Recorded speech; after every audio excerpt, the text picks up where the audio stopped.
Hello, everyone. Welcome to another episode of the Elephant in the Room podcast. I am Danielle, and of course, it's my gorgeous Hola. co-host, Nicole Leslie. And it's just us two here today, girl. How are you feeling? I'm feeling great. It's March. It's Pisces season. Hey. Venus is in retrograde. Okay. We got the spring equinox coming up. So I'm living my best life. Yes, it's March, my birth month. I celebrate all month long. Yeah. What about you, Miss Nicole? How's it going? I've been thinking about who I want to bring on for interview purposes with us. I've been brainstorming. You have anyone in mind? I have some people that's on my wish list. Ooh. I kind of dream big. I reach for the stars. I go for people like Miss Tabitha Brown. Okay. Tabitha. Let's see. I would love Aisha Gilchrist. She's Aisha the Great. She's a fashion influencer. And I would love to have Terrell Davis. That's a Minty. And I really love his content from the pandemic. Oh, we have a guest? Who is that? You speak to somebody? I'm not. Hold on. Let me get the door. Hold on. Hello? Ooh. Hello. Welcome. We have Terrell Davis. Hello. Somebody here. You rang. Manifesting on the spot. That is some serious. That's what I do. Pisceism. That's what I do. Hi, Terrell. Hello, how are you? Welcome to Miss. Thank you. Welcome, Thank you. welcome. Welcome to the Elephant in the Room podcast. Thank you for having me on, guys. Thank This you is for awesome. coming. Wow, this is so exciting. Yeah. I'm excited to be here. The streets are talking, Terrell. Yeah. I know the comments are going crazy right now. My DM is full of where is he? Well, are we doing a live taping? Oh yes, everything. We can do that too. Yeah. They were asking. I'd be down. In our inbox. We- Maybe you can do that during the meet and greet. Yeah. Have like a live studio audience. Yeah, Good point you bring up, Nicole, because in order to have a live recording, you have to have 1,000 followers on your platform. Yeah. So that means it's up to you guys to follow our page so we can go live. That would be very nice. But Mr. Bongwater here has more than 1,000 followers. Listen. And we can definitely go live on his page. Absolutely. Yeah, for sure. What's going on? You're in the South in the dirty house. I am here. I'm here. I'm just recently coming in from Atlanta. So going from where there is hospitality already, but getting just deeper into that hospitality pocket of America has been great already being here. Well, you're in the Bible Belt. You're going to get it now. Absolutely. You're going to get some catfish and cornbread. I saw I you can't stop wait. for Bojangles. You said it was young? I think it was the one I went to, maybe. Okay. The grease might have been old. Was it the taste? Okay, I can break it down. The chicken had good flavor to it. The skin wasn't very crispy, and it was almost like they had fried the chicken and had been sitting under a heat lamp for a long time. Oh, I see. And then the brown gravy was super thick. It was really thick. Clunky. It was almost like a pudding consistency. It was not as thick. I like my brown gravy to be just a little, because I like to dip my chicken into it. And then I had green beans. You can tell they put liquid smoke in there, but that was kind of all about it. That's it? Yes, yeah. But it was also one that was connected to a Love's. So it was a gas station. It was a gas station bodega or Bojangles. Furthermore, it was in Alabama. So I'm not a big fan of Bojangles personally. Even when it came to Memphis, everybody was so hyped and excited that we had Bojangles, and I tasted, and I was like, Whose chicken do you prefer? my I loved Abner's. Oh, Abner's, Abner's is gone. Zaxby's is like under Abner's, but I'm going to take you to Gus's. Okay. So that you can have some chicken to take on your way home. excellent. And it'll be fresh because you can ask as is. Really? And they'll drop it. Oh, that's You just beautiful. have to ask. And it's spicy. All the chicken's spicy. Yeah, somebody in the comment section said something along the lines of, "Oh, you went at the wrong time. You should have went when it was fresh." And it's just like Why wouldn't it be fresh all all the time. It's like, After they cook so much, they get ready for the rush. you know, Yeah. as a gas station. Yeah. There's lunch rush, and then there's that dinner rush. So there probably was like lunch set out, you know what I mean? Here you go. And then gravy sounded like it was frozen already. Yeah. Sorry. I'm not trying to clock y'all. Churches. For me. Churches is one of my favorites. Churches don't miss. I haven't had a churches that I didn't enjoy. It's always consistent. I don't eat any of those places, but it sounds nice. So it really does. You don't eat fast food, fried chicken, or?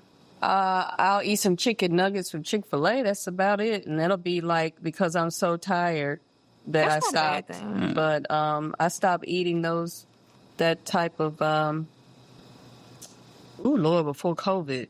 I think I stopped stopping at those places. I don't frequent it, but like when you're traveling on the road like you did, it's not like you have a whole ton of you don't options. have a lot of options. Like it's not like Abner's. Yeah, I would go for lunch. I did like Abner's. They do because good, it's not.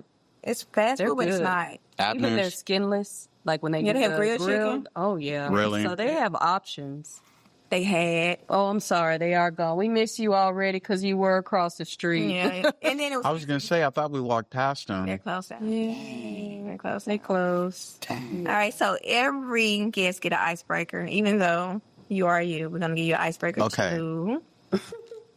What you guys got? All right, so the name of this icebreaker is called First Thought, Best Thought. Okay. Okay. I say a word, and you have to say the first thing that pops in your head. Okay.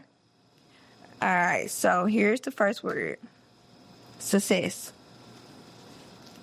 Stability. Stability. Mm-hmm. Okay. Memphis. Hospitality.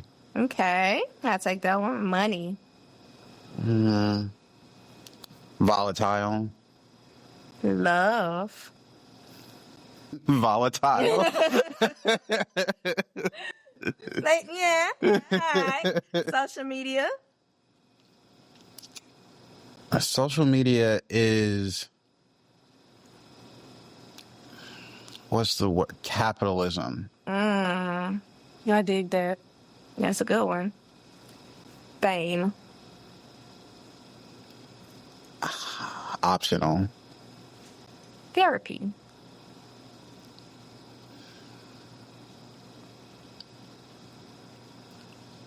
Now. Therapy is now. What's that mean? Like, therapy is something that I'm getting in my life right now. Okay, gotcha. In what form? Like you're seeing someone, or you have a ritual, or you have what is it? What is your therapy? I think therapy for me is just doing what I'm doing now and finally walking in my purpose has provided a sense of therapy, because I've gone through the frustration of navigating being myself and being Minty, and wasn't doing it. And it was very evident in my walk and journey that it wasn't going down the correct path. So what I'm doing now has been healing, because I see myself gaining things that I almost dropped. I'm just kind of doing a lot of reclaiming right now. Circle roundabout. Mm-hmm. Except for you made the right turn. This time. Going in the circle. Yeah. Yeah. Okay, one more word. Mm-hmm. T. Me? The whole identity. Yeah. Persona is cool. the T guy. Absolutely. So this, I don't know if I told you how this happened. So I reached out to him on social media, and it wasn't even like a DM. It's just like I made a post, like, somebody tell Minty that I want him on the show. I saw it. Yeah. I liked it. And he called me. He called me, and I didn't recognize the number, so I didn't answer it. And so he texted me, "Hey, call me when you get a chance. This Terrell, the T guy." I was like, "All right, Terrell, the T guy." I called him, and he's like, "It's Minty." I was like, I got so excited.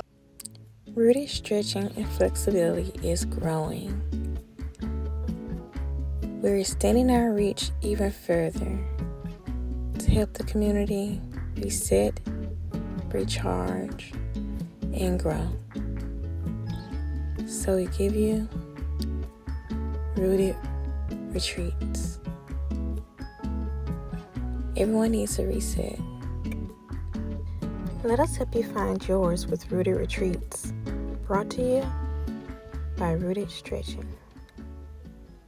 genuinely excited to the point where my eyes started filling up with tears from happiness because I couldn't believe that my 1 or 2 little posts reached him and he reached back out, and because of the reason why I reached out to him. Right. Because during quarantine, the entire world saw each other in a way that the entire world has never seen each other before. Absolutely. And we came together as humans. But also there was isolation, there was depression, there was people going through things by themselves and they feel like they had no way out, they had no one, or, you know, just the things that people were going through when we were going through the quarantine. And then here comes this guy handing out hugs and plants. And the first time I saw his video, I was like, wow. That's the first thing I said, was like, wow. Who would have thought to do that? And you don't know how many people you've probably saved. Yeah. Like, what does that do to your mental? Like, it just makes me feel good. And I feel like it's a form of, to me, I feel like it's a form of ministry. So I think not necessarily focusing on or really ever being able to grasp that is good, because I just know and feel like I'm doing something good. So, yeah, that's the biggest thing. Like, I'll get messages about, you know, stuff like that, you know, things that, that people feel like my content has helped them through and stuff like that. And it's been a journey for me, because it's almost like I'm just holding somebody's hand to go through it, like, because we're all going through stuff, right? Exactly. So like my own demons and battles and hurdles and struggles and stuff still happening all at the same time. It's just the opportunity to say that like somebody else is going through it with you. And I think that's what made COVID so imperative for all of us. It's almost like, and you know, God forbid, God forbid, but if we all seen a meteor all at the sky in the same time and we all knew it had 3 days, like, imagine how much people would finally want to get together and, like, you know, I think there would be, and just like with COVID, there was, like, you know, times of like chaos and stuff like that, but at the end of the day, I think people realized how much we needed each other, right? Like more than we ever had before. Absolutely. Like loneliness is such a miserable thing for human beings, that even in prisons where there's murderers and killers and rapists and just, you know, the worst thing they could do to you in jail is make you be by yourself. Isolation. And even in a place like that where you're in a building full of people that have made really bad choices, you still feel bad because you're away from them. Mm-hmm. So it just goes to show that loneliness it impacts us all. So when COVID happened, yeah, I think it was just a great opportunity for, we were all almost like virtual, like digital roommates that were so close to each other. And, fortunately that's when my content was really able to like take off. So yeah, I think, it was just one of those things where I was able to be in the right place when people kind of needed it. Mm-hmm. People needed you. Yeah. So tell me about how you started, because you started before. Did you start during COVID or before COVID? It was like a little bit right before. All right. So tell me about when the first video hit and then you just took off, because you weren't Minty the tea guy yet. No. So at the time, my ex-girlfriend had TikTok. I did not have TikTok. But I would hear her scroll through it all the time. 2, 3 in the morning, like scrolling through funny videos, whatever. And finally, I kind of broke down and made one. And I think I had built up to like 26 followers, just like friends and old high school friends, like family, people I worked with at Costco, stuff like that. And There was one particular day, because TikTok, unfortunately, is notorious for suppressing people of color, Absolutely. especially black faces. So there was a time where everyone realized that that was going on, and there was an organized, like, in-app strike, essentially, called the Blackout. I remember. Yeah, I remember that. During that time, people were only, they would scroll if it was a person that was not a person of color, and anyone that was a person of color, even if it wasn't necessarily your field or your niche or something you related to or agree with, you would drop a like, a comment, share, say something nice, like boost somebody you think would like it. So there are so many people that took off around this time along with me. Shout out to Alexis Nicole Brown, aka the Black Forager. I'm say a good friend of mine. They took off as well with their content, but yeah, I came home and my ex was like, you need to sit down and make a video right now. There's like this blackout going on, and we had probably 40 or 60 plants in our house. It started out with me just having a green thumb. And so I made a video with me just like dancing around with some of my plants and like fist bumping like some of like the real big branch plants and stuff. And, you know, it's just like, hi, my name's Terrell and I like house plants. Make sure you follow me it was like maybe like a 24-second video, something along those lines. And I went to sleep, 26 followers. I woke up the next day, 14.1 thousand followers. And that video when I woke up, it was at 775,000 videos. And this was in 2020. So like going viral was still kind of like the Wild West. Like the internet and TikTok was still new. So like all of it was like such a huge like leg up like with social media. And so I was just like, holy shit. Like I can actually, am I allowed to cuss? Okay. I was just like, man, I could like really do something with this, because also COVID and everything, like everything that was going on with the riots and protests and the way the government was acting. And then now all of a sudden there's like this disease that's making everybody sick and people have to stay in the house except for essential workers. I thought Armageddon was on its way. I thought like it was getting ready to be the end of the world. I really, really did. So the biggest thing for me was I was working so hard at the time, because I thought the world was I was like, I'm going to have to hurry up and get famous and get rich so I can put my family in a bunker, like if something crazy happens. Like that was like my like real life like belief. And like I sent you a post of bunkers, and I said, "Would you get one? Would you all get one?" I was like, if I had the money, what $400,000? What was it? $400,000 for a bunker. I was just really worried at the time that like it was like for like it was real. going down. Yeah. And it was because I was an essential worker. I was working at Costco, so driving through and seeing like nobody on the streets and police cars out and you having to tape a letter on your window and stuff. Like I thought we was going into like some V for Vendetta stuff. I remember. And so, it was serious. It was really scary. And let's take a breather right there. Yeah. And when we come back, we'll finish up with with that thought, okay? Okay. We're going to go into Same Skin Studio and see what we got going there real quick, and then we'll be right back. All right. Excellent.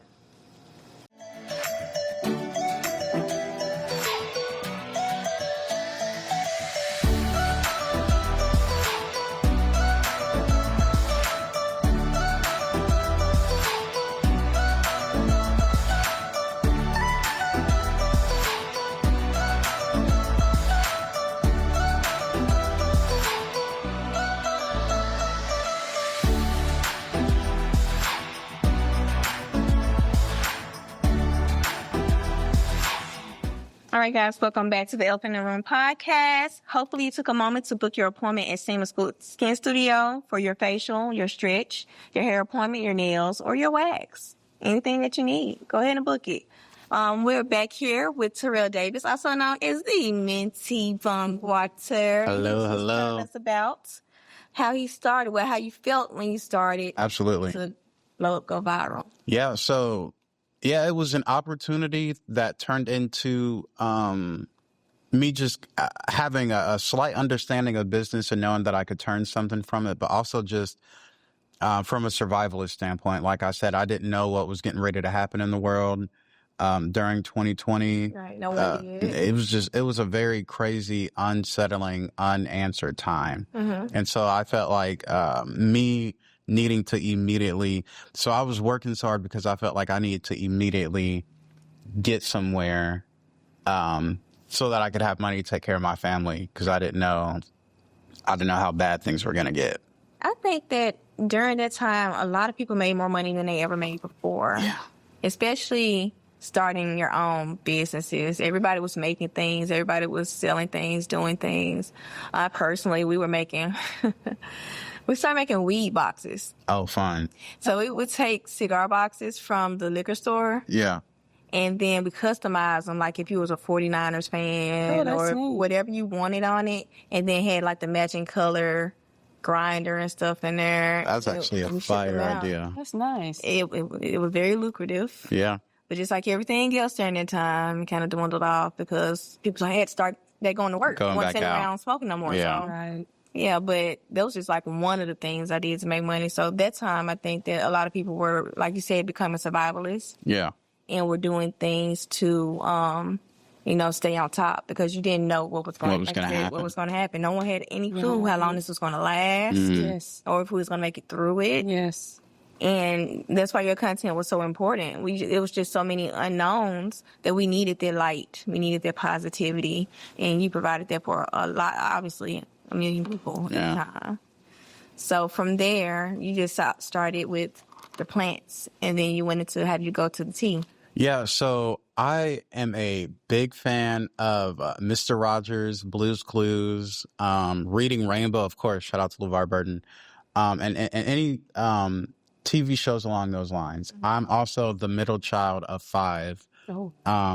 So while everybody was out, because I'm very introverted. So while most of the times my siblings would be outside playing or doing whatever, I was a huge book and TV kid. I loved educational TV, anything on PBS or WFYI in general, I would watch. And so there was one day where I was getting ready to go to work and I didn't have any ideas for plant content to post before work, because I was still at that time trying to post at least one video, every 3 days or something. This is like 2020.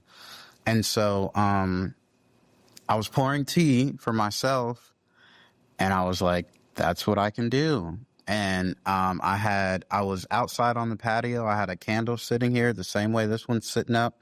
And I leaned my phone up against it and I poured the cup of tea as if I was pouring it for, and I passed it a little bit past the camera like they could receive it. And I took the plant that I was getting ready to water for that day and told them how to water it and have to talk, talk about like caring for it. And I did the same thing, passed it through the camera. And I didn't add the hugs just yet. I was giving a crystal. You were. I remember you had a crystal for every video. Nice. So it was a cup of tea with like a health benefit, or this is a nice color. This one's aromatherapy, a plant based off of whether it's easy to take care of or hard, and then it would be a crystal, and then that eventually evolved into the plant or the tea, the plant, and the hug every single day. And you ask consent for the hug. Always asking that. Because, like I said, it was such a personal time back then. So people felt like they would and I think like we said, because there were so many people that were working from home or would be sick with COVID themselves or whatever have you. Or lost somebody very close to them. For so many people, that would be the one interaction they would actually hear from someone directed to them. It's been 7 years. It's been 7. They posted. It started 20. What was it? It was March 2020, I think. And so, but it started trickling in the year before, but it was full last 20. Yeah, so 19, it's been 7 years. That's crazy. It's even been that long. And it's still going on. It's just not as talked about. I work for a hospital. The numbers, we see the numbers. So it's still. You were in the hospital during the time? No, they sent us home eventually. But at first, yes. Oh, you were in Amen? Yes, but we still had to go through where TB patients come, where homeless, where whatever you want to know or see, it comes through those doors, so you're exposed. That's why hugging is no. Right. We don't need to hug. No.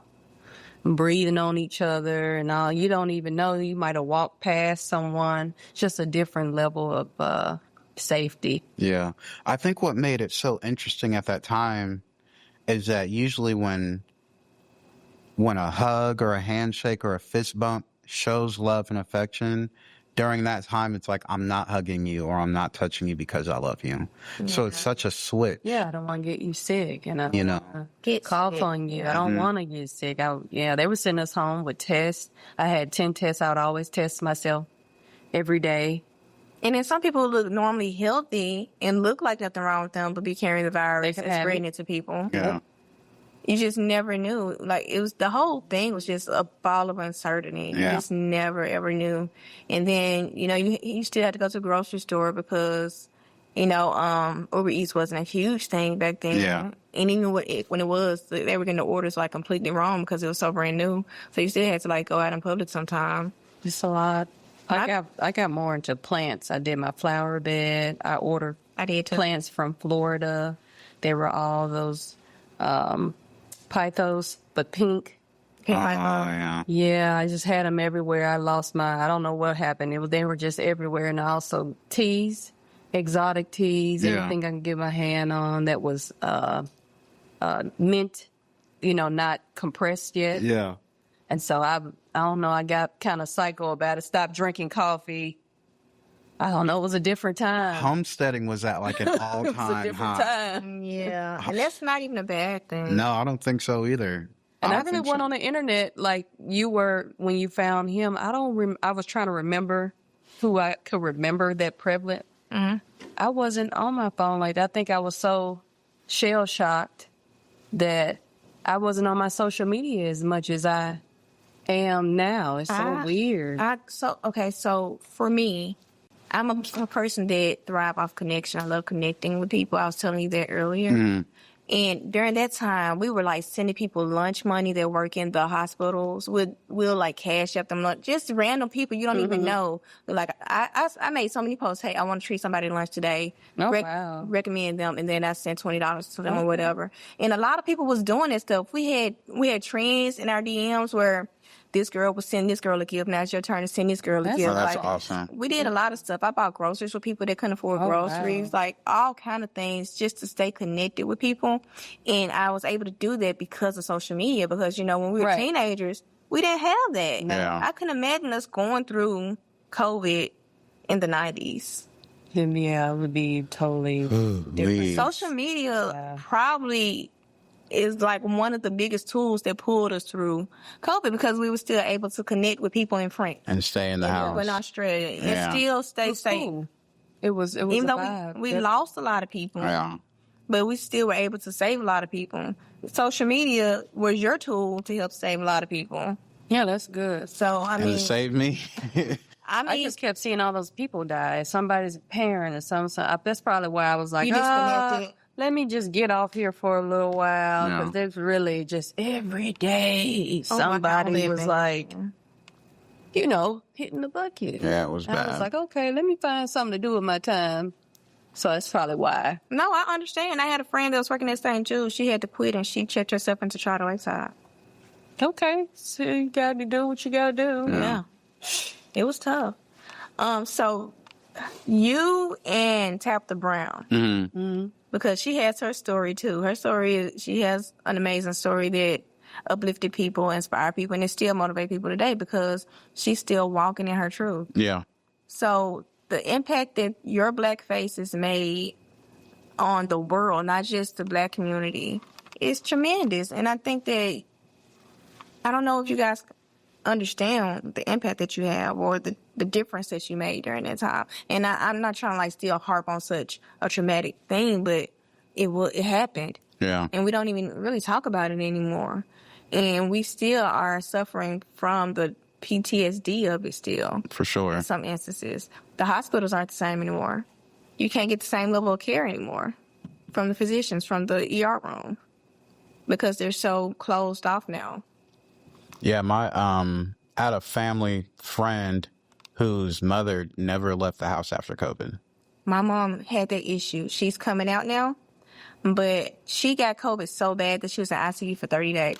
Oh, no. She didn't think she would ever get out, but her lungs were so strong from her doing her steps on her Fitbit.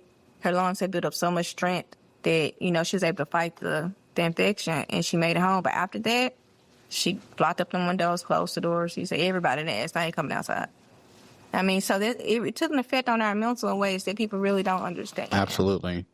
So you started with the tea, you started pouring the tea. Mm-hmm. When did you go into like flavoring the tea and in the tea? Yeah. No, this is good. Yeah. So I did the good morning videos. I did good night videos as well. And it was the same thing. It was a cup of tea, a hug, and then I swapped out the crystal for like a candle or a bushel of lavender, like something you could kind of take with you to bed, or a plushie. Yeah.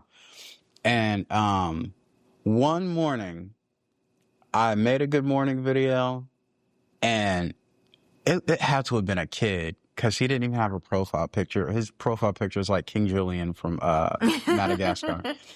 And he commented and was like, I bet he doesn't even make all these teas. I bet he just like pours juices in mugs and says it's like an apple tea or a pomegranate tea, which sometimes I probably was, granted. He clocked you. And so I was just like, what? So I was like, okay, I need to start really getting into it, taking my craft seriously, because my metal is going to get tested, and I want to make sure that I can stand up to that. Wow. Absolutely. So even before that, I started reading like tea and recipe books, all the way up from simple, iced tea recipes, all the way up to Dr. Sebi, and just like herbs and healing medicine that's not traditionally American anyway. But when he said that, it lit another fire under me. From the mouth of research. Yeah. Those kids, they gonna pull you by your collar and he got down me. the street. So the first time somebody I had made a good morning video, and somebody made a comment that was like, can you make me a mango hibiscus tea? That's when you started doing the request. That sounds good. And that was the very, very first time I ever did. And what do you find the most difficult about the tea process? Is there any difficulties, or you feel like it's the simplest thing for someone to clock into? Okay, so from the perspective of making tea, I think it's the overthinking. Okay. I think it's the overthinking, or thinking that there needs to be like an entire process into the whole thing. Right. Like you don't need a mortar and pestle, you just need something to blend it with. If it's apples or oranges, you can put them in a plastic container and smash it down with a fork. Like you don't need... So you can keep it simple. Yeah, you can keep it extremely simple. So I think not over analyzing that and overthinking that, I think is, for me, I think the hardest part is recording while trying to make the tea. Oh, doing all the footage. Yeah. Recording is, I can see that. And it's just me. It's a little tripod about this big. Okay. And I have my phone that I clip to it. Yeah. And I have a little box light, and I set up and record. I still am doing kind of like a roommate situation, so I have to make sure that I'm recording while it's quiet in the house. Yeah. And now that I'm in my 30s, I can hear a fly landing on a wall. They hear it. They done kicked up. They done really kicked up. So, man, I'm like... You hear the baby being quiet, like, wait a minute. What's going on? So, yeah, like that was when I made my very first tea video. It was a mango hibiscus tea, and this was even still in like 2022.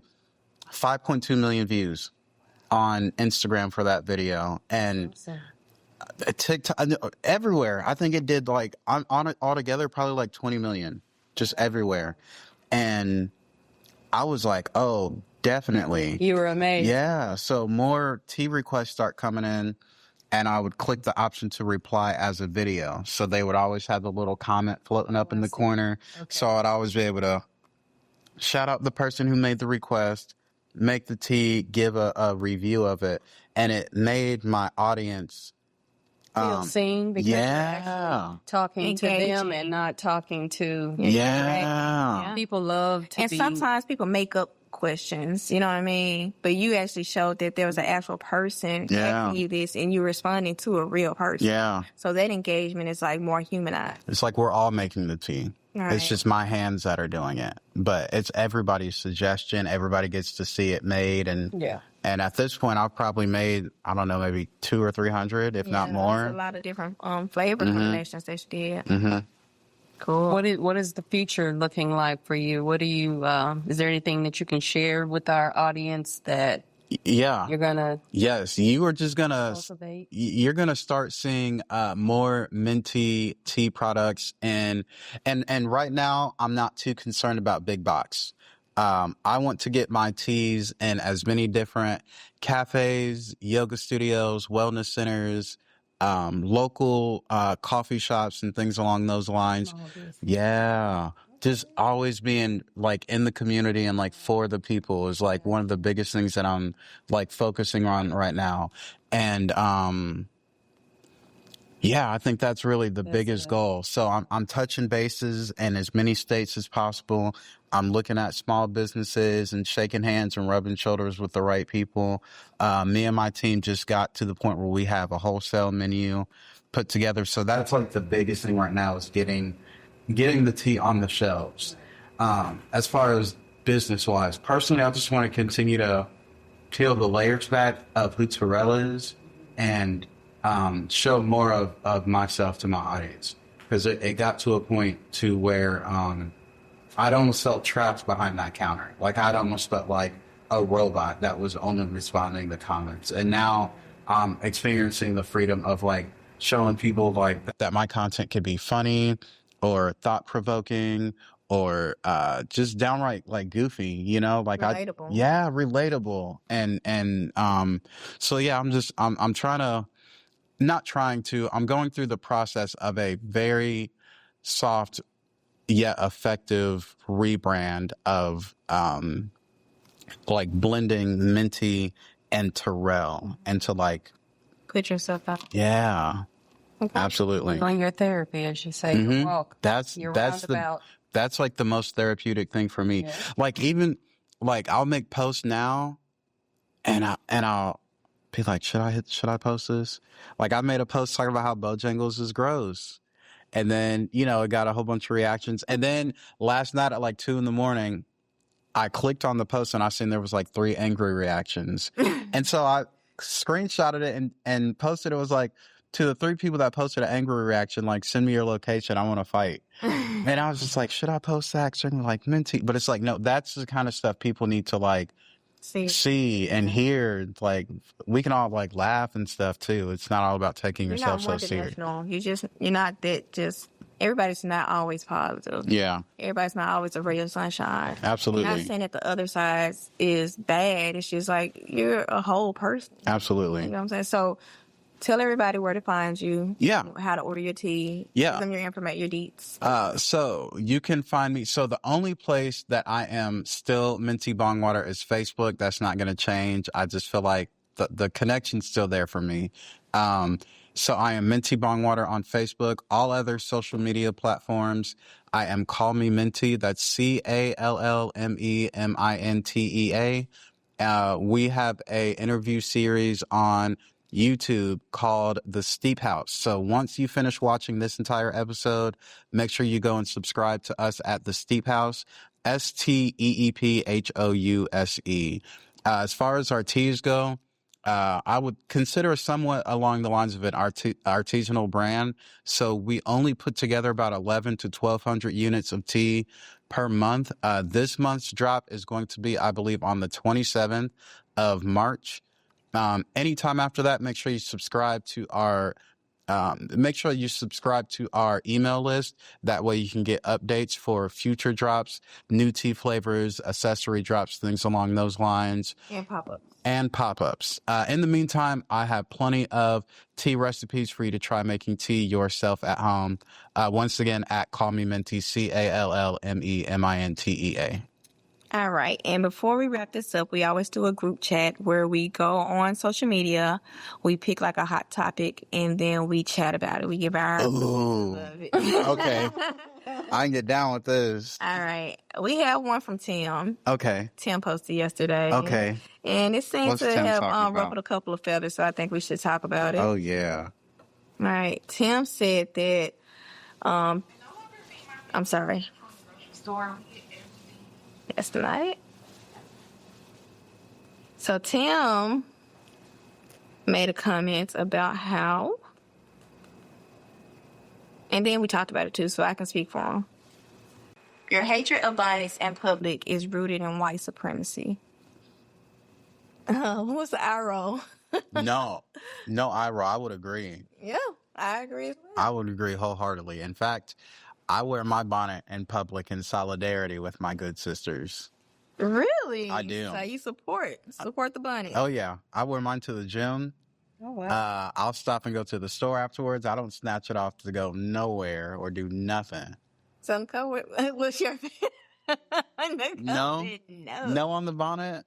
So there are different types. I think a head wrap is more presentable if you're going to go out. You can at least wrap it and have your dreads or your braid or whatever you got going on wrapped, but just a pillow sitting on your head going into the store. Do you have No. Do you have it to the same effect of wearing pajamas in public? That bonnet, the silk bonnet, yes. Yeah, you put. But if you wrap your hair up just in a scarf, yeah, that's cool.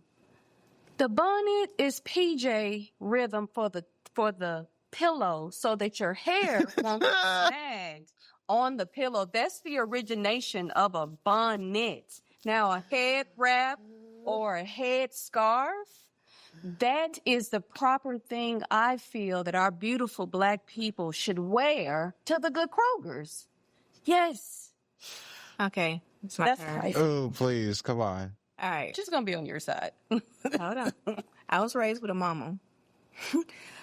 Okay, when my hair used to come down my back, literally, and I love twist outs and wash and goes.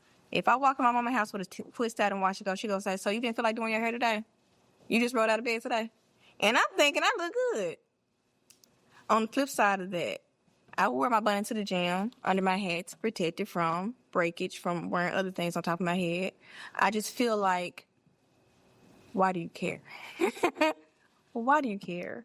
Why do you care what I'm wearing? I'm not bothering you. I'm not trying to talk to you. Because I'm not tired of asking us you for always anything. being stereotyped already, and I'd like to stop the ignorance of us always being stereotyped because of something that's so minimum to me. Like, it's like when a group of Black kids walk past someone, the first thing somebody, oh, let me hold my purse. Those might be some great kids that went to whatever.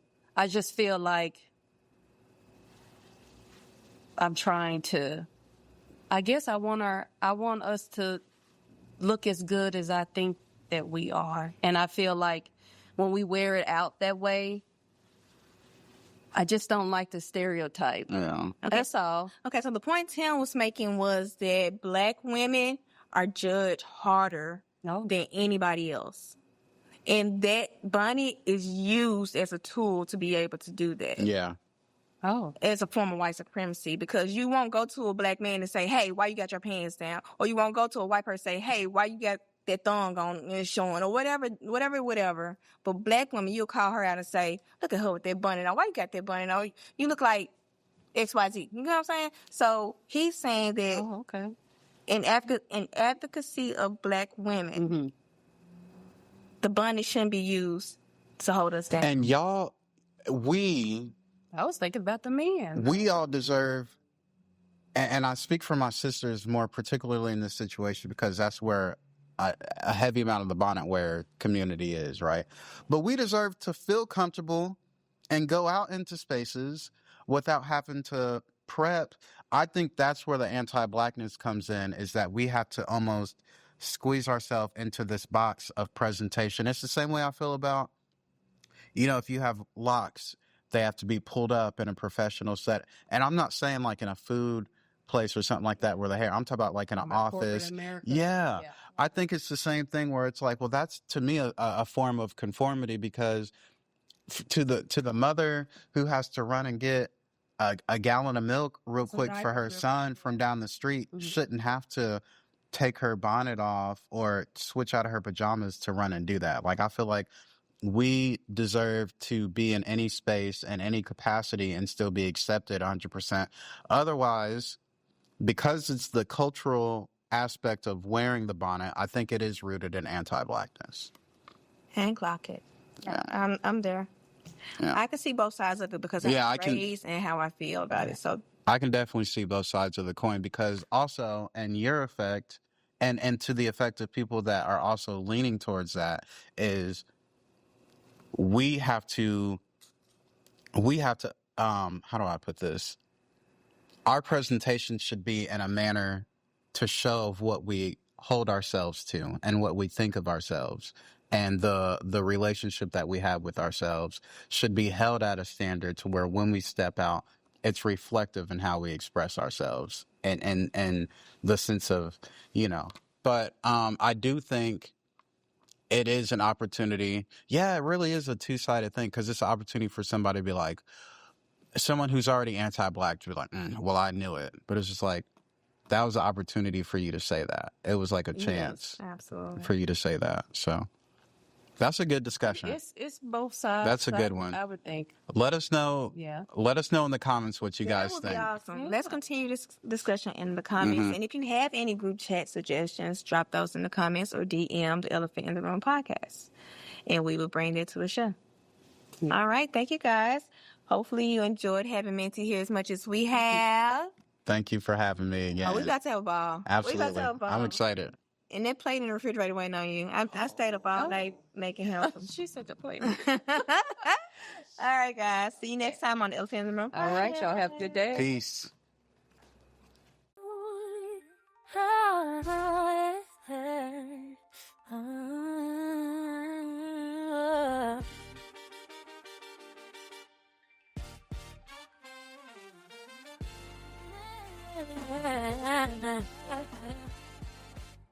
Check the timeline.